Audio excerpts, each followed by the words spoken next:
So with Jack Catterall beating Regis Prograis in what was ultimately a title eliminator, they didn't say what particular title it was for, but in a sense, it's all the titles, because when Jack Catterall fought Josh Taylor for his undisputed title, everybody thinks that Jack Catterall won that fight. But the judges gave it to Josh, and Josh was determined to have the rematch to rectify that what everybody thought, so then he can carry on with his undisputed reign. Because he was on a thing like, well, nah man, this Jack Catterall guy can't beat me. It was an off day at the office. This guy can't beat me. It's ridiculous. And obviously he didn't beat me on my worst day. So everybody's trying to say that he won. I'm going to avenge that.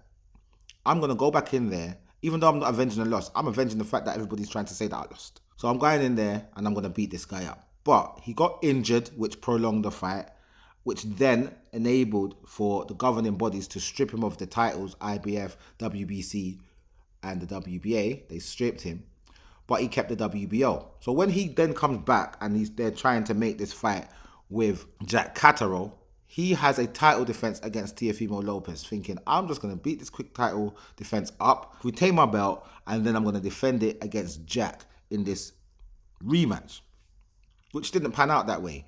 He got beaten by Teofimo Lopez in a unanimous decision loss, and so he then goes into the rematch with Jack Catterall with no belt. But he thinks, I'm still going to beat this guy. I'm levels above this guy, which obviously didn't happen. Jack Catterall won on the scorecards. Bob Arum was very, very upset, and he voiced that in the ring after the fight. But anyway, Josh Taylor was talking about rematch. That never happened. Now we're here, and Jack Catterall is like, I want these belts that are supposed to be mine. Who is he in line with? First of all, with the WBO, he is number 2.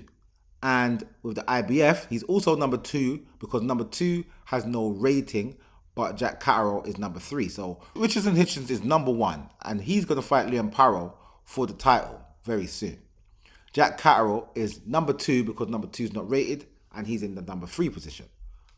He's number 2 to Teofimo Lopez because Arnold Barboza is in the number 1 spot. He's number 5 with the WBA, who is held by Jose Venezuela. He beat Isaac Cruz at one of them Riyadh cards the other day.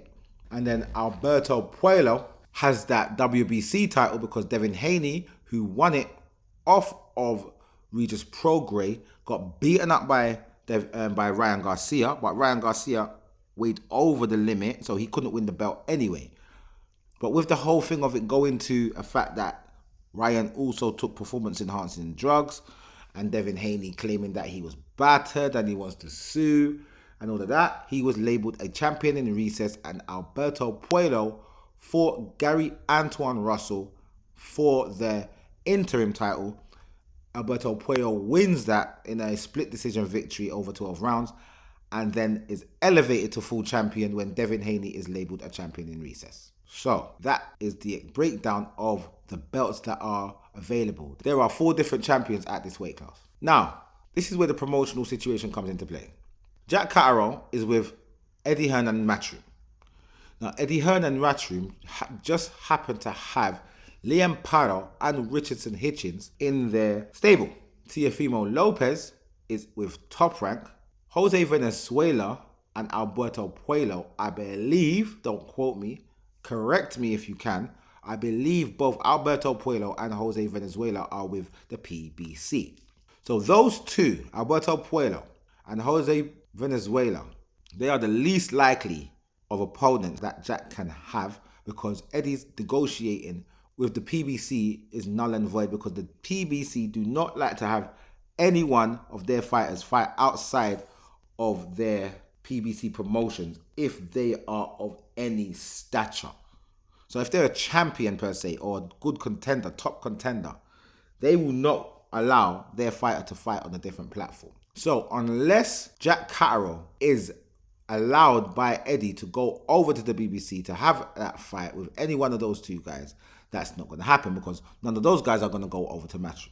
Now, Teofimo Lopez is the next least likely to have this fight with Jack, because Teofimo Lopez is going through some sort of contractual situation with Top Rank and Bob Arum. Plus, after Josh Taylor lost as he did to Jack Catterall in his last fight, Bob Arum vowed that he will never allow any of his fighters to come to the UK and fight on the UK soil again because the judges are corrupt. Like they're not corrupt in America and everywhere else, but he's like, the judges are corrupt and I'm not allowing my fighter to come over here and fight again.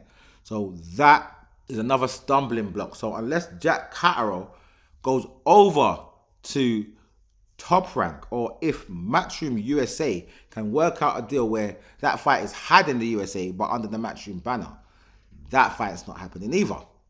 So the one that's the most likely will be the winner of Richardson Hitchens versus Liam Pardo. Liam Pardo won the title from Subriel Matias in a fight where everybody thought that Subriel Matias was going to knock him out, because before the fight he was like the boogeyman of the division. No one wanted to fight him because he was knocking people out. He even caught a body in the ring. Everybody talks about that. But then Liam Pardo humbled him and took his title, and there was no rematch clause. So now he has the title. And it seems as though Matchroom had already booked Subriel Matias's next title defense in the same place, because this fight happened in Subriel's neck of the woods, which is Puerto Rico. And now Liam Pardo and Richardson Hitchens are having their fight in Puerto Rico. Now, none of these guys are from Puerto Rico. And I know Eddie Hearn likes to make guys fight in their hometown and stuff like that. Liam Pardo is Australian. Richardson Hitchens is American. Why are they fighting in Puerto Rico? In my opinion, they booked the venue, because it's the same venue as well. So they booked that venue again for Subriel to have another title defense after that Liam Pardo fight. So they basically blatantly assumed that he was going to win. Obviously, he didn't win, and they're having this fight, and they're using that same venue, and they're bringing Liam Pardo and Richardson Hitchens to Puerto Rico to have this fight. It's a bit weird. Their fans are going to have to travel a long way to watch them have this fight. When Liam Pardo is the champion, it should be happening in Australia, in my opinion. But nevertheless, it's happening in Puerto Rico. And the winner of that fight is obviously going to be the champion. I don't know if they have a rematch clause in place with this fight. Eddie Hearn is one of these promoters that always puts a rematch clause in the champion that he has. I shouldn't say always, but most of the time he puts a rematch clause in the champion's contract for a title defense. He didn't seem to do that with Subriel Matias. Now, I don't know if it's the fact that he's not part of his major bottom line, or if he just thought that Subriel was just going to knock this guy out. It's just going to beat this guy, as simple as that. There's no other way that this is going to go. Whether it was one of those, I'm not sure. But maybe he's thought to himself, when I didn't put that rematch clause in his contract, I'm going to make sure I put it in Liam Pardo's contract against Richardson Hitchens, just in case. I don't know how much he's invested in the fighter to want him to have a rematch clause, but that would be the easiest fight for Jack Catterall to have next as a title fight. I don't believe that he should just wait for the fight, because for it to be happening December the 7th, after the fight, depending, worst case scenario, the champion's going to need at least 6 to 8 months to recover. As I said, the worst case scenario. If it's an easy fight and the champion, whoever that is, wins easily with less damage in the ring, maybe they could make the fight earlier in the year. But I don't think that Jack Catterall should just wait until they win and then try and make the fight with them. I think he should have a fight in the mean in between times. With who? Maybe a Gary Antoine Russell, who just lost to Alberto Puello. But as I said, he's on the PBC side of things. So it will more than likely have to be someone who is Matchroom or low level in the rankings of their promotional company that they're with. And when I'm thinking about that type of stuff, I would think a fight with Jack Catterall and Adam Azim right now would be ideal, not only for Jack Catterall to keep himself busy, but also for Adam to establish whether he is ready for the next level. But at the same time, I would think that's lamb to the slaughter, so it would be a bit harsh. Arnold Barboza is a what we like to call high risk, low reward type fighter. Hardly anyone knows of him, but he's good enough to be a threat to anyone he fights. He's 30-0. He's got a low knockout ratio, 11 knockouts in 30 fights, but he's won every single fight. So he knows how to go the distance, and he knows how to grind out wins. He's a bit older at 32, but I'm sure that he would want himself to get a title shot as well. I mean, when you're looking at these people in the rankings of the super lightweight division, I would think a nice little tick-over fight with Sandor Martin wouldn't go astray. Sandor Martin, very economical, very much the same as Jack Catterall with a little less output. So it wouldn't be the most exciting fight, but it would be a fight to keep Jack ticking over so he doesn't get ring rust. He's not spending ages out of the ring. I actually think that this is the perfect fight for Jack Catterall to have right now. He might even get a stoppage. He might even stop Sandor. How about that? Obviously, he can't be going in there to fight no Subriel Matias because he might get some damage. And I don't know what's going on with Subriel at the moment. Maybe he could fight an all UK clash with Dalton Smith.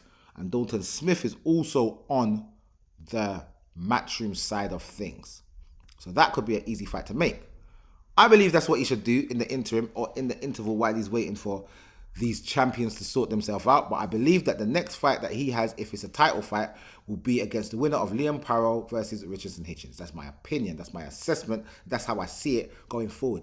If something happens where he does get to fight Teofimo Lopez, because Eddie Hearn in the ring after his win said, I want him to fight Teofimo Lopez and beat up Teofimo Lopez because he deserves to get himself beaten up right now. Whatnot. Cool. If he does get that fight, I'll be quite surprised because I know he's got the contractual issues with Top Rank, and plus I know that Bob Arum has stated that he doesn't want his fighters fighting any UK fighters anymore, especially in the UK. So that would be a mad one to get over that hurdle, but it would be ideal, in my opinion, because that's another style matchup that does not do anything well for Teofimo Lopez. Teofimo Lopez fights almost the same as Regis Prograis. He's just a bit more polished. He's got a better amateur background. He's been schooled a bit better and he started younger, and he also is younger than Regis. So he's younger than Regis and he's also younger than Jack Catterall. So he's a lot more lively, but he does struggle against guys such as Jack Catterall. He did so with Sandor Martin. It was a struggle for him with Sandor Martin. Sandor Martin even got a knockdown in that fight. Knocked down Teofimo Lopez in that fight. So that's the assessment.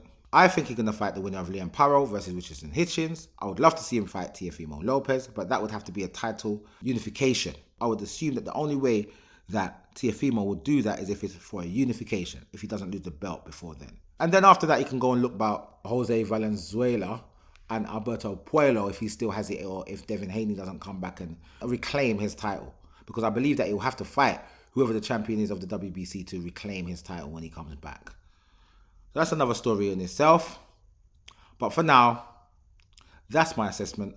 I believe he's going to fight the winner of Liam Parrow versus Richardson Hitchens because it's the easiest fight to make. And I'll see you guys in the next video.